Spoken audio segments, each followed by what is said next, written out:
2024च्या आकडेवारीनुसार भारतात जवळपास 21 कोटी लोक डायबिटीजचे रुग्ण आहेत. भारतात सर्वात जास्त मृत्यू होण्याच्या आजाराच्या यादीत मधुमेहामुळे मृत्यू होण्याच्या बाबतीत याचा 7वा क्रमांक लागतो. इतकी भयानकता आहे. मागील 30-40 वर्षापासून डायबिटीजचे प्रमाण खूप वाढत आहे. याचे प्रमाण सर्व स्तरातील लोकांमध्ये वाढत आहे. मधुमेहामुळे किंवा त्याच्या कॉम्प्लिकेशनमुळे आरोग्यावर दूरगामी परिणाम होत आहेत. डायबिटीजच्या कॉम्प्लिकेशनमुळे जगामध्ये प्रत्येक 10 सेकंदाला एकाचा मृत्यू होत आहे. डायबिटीज हा स्वादुपिंडामधून स्त्रवण होणाऱ्या इन्सुलिनचे प्रमाण कमी झाले असेल किंवा पेशीकडून इन्सुलिनचा वापर योग्य प्रकारे होत नसेल तर डायबिटीज होतो. इन्सुलिन हार्मोन रक्तातील साखरेचे नियंत्रण करते व पेशींना आवश्यक ऊर्जा निर्माण केली जाते. या प्रक्रियेत बिघाड झाल्यास मधुमेह होतो. मधुमेहाचे 3 प्रकार आहेत.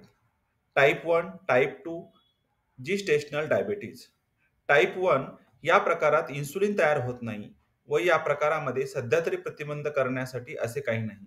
याचे कारण सांगता येत नसले तरी बऱ्यापैकी गुणसूत्रीय बदल झाल्यामुळे हा होऊ शकतो.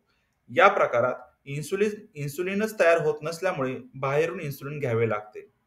तर टाइप 2 मध्ये जेव्हा आपण डायबिटीज प्रतिबंध करतो तेव्हा जवळपास 58% प्रमाणात टाइप 2 डायबिटीज प्रतिबंध करू शकतो. हा प्रतिबंध आहार व जीवनशैलीत बदल केला की हे साध्य होऊ शकते.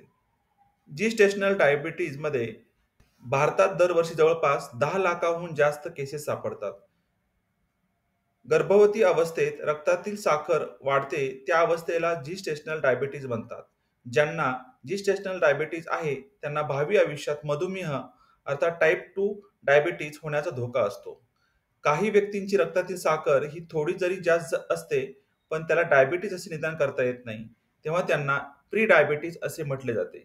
अशा रुग्णांनी डायबिटीजचा प्रतिबंध करण्यासाठी जास्त प्रयत्न करावे लागतात. प्री डायबिटीज यामध्ये डायबिटीजची सर्व लक्षणे दिसत नसली तरी रक्तातील साखर वाढलेली असते. काही वेळा प्री डायबिटीज मधून डायबिटीज या स्टेजमध्ये जाण्यासाठी 10 वर्षे देखील लागू शकतात. भारतात जवळपास 1 कोटीच्या आसपास प्री डायबिटीजचे लोक आहेत. डायबिटीज डायबिटीज 2 चा प्रतिबंध करण्यासाठी काही उपाययोजना पुढीलप्रमाणे आहेत. सर्वात महत्त्वाचे म्हणजे शारीरिक श्रम. ज्यावेळेस शारीरिक श्रम अर्थात व्यायाम केला जातो त्यामुळे पेशी इन्सुलिनच्या साहाय्याने ग्लुकोजचे ऊर्जेत रूपांतर करतात. अर्थात रक्तातील साखर नियंत्रित राहते. अति गोड पदार्थावर नियंत्रण. आहारात अति प्रमाणात साखर, अति गोड पदार्थ, अति गोड पेय, सोडा, पॅक केलेले फळांचे ज्यूस, अति प्रमाणात कॉफी, केक अति प्रमाणात खाणे इत्यादी टाळावे. तंतुमय पदार्थांचे सेवन. आहारात तंतुमय पदार्थ घेतल्यावर रक्तातील साखर नियंत्रित राहण्यास मदत होतेच, वजन वाढणे व हृदयरोग यापासूनही दूर राहता येते. धान्यापासून पीठ केल्यानंतर त्यातील कोंडा बाजूला न काढता चपाती किंवा भाकरी खावी. अति प्रमाणात मैदा खाणेही टाळावे. झोप. रात्रीचे जेवण झाल्यावर लगेच झोपू नये. थोडा वेळ शतपावली करावी. रात्रीचे जेवण व झोप यामध्ये तासाभराचे अंतर असावे. अर्थात त्यासाठी लवकर जेवण करणे गरजेचे आहे. झोप शांत व आवश्यक तेवढीच घ्यावी. तीही रात्री घेणे गरजेचे आहे. दिवसा झोपू नये. सतत झोप घेणे टाळावे. मानसिक ताण. ताणतणाव झाला तर मधुमेहाला कारणीभूत ठरतो. त्यामुळे ताण कमी करण्यासाठी छंद जोपासणे, आपल्या ज्या गोष्टी आवडतात त्यात विशेष प्रयत्न करणे, संगीत ऐकणे, फिरायला जाणे, मेडिटेशन इत्यादीमुळे ताण कमी होण्यास मदत होते. पर्यायाने मधुमेहाचा प्रतिबंध होऊ शकतो. वजन नियंत्रित ठेवणे, अतिभोजन व वारंवार भोजन टाळणे, स्निग्ध तळलेले पदार्थ, बाहेरचे फास्ट फूड वारंवार खाणे टाळावे, मद्यपान व धूम्रपान टाळावे.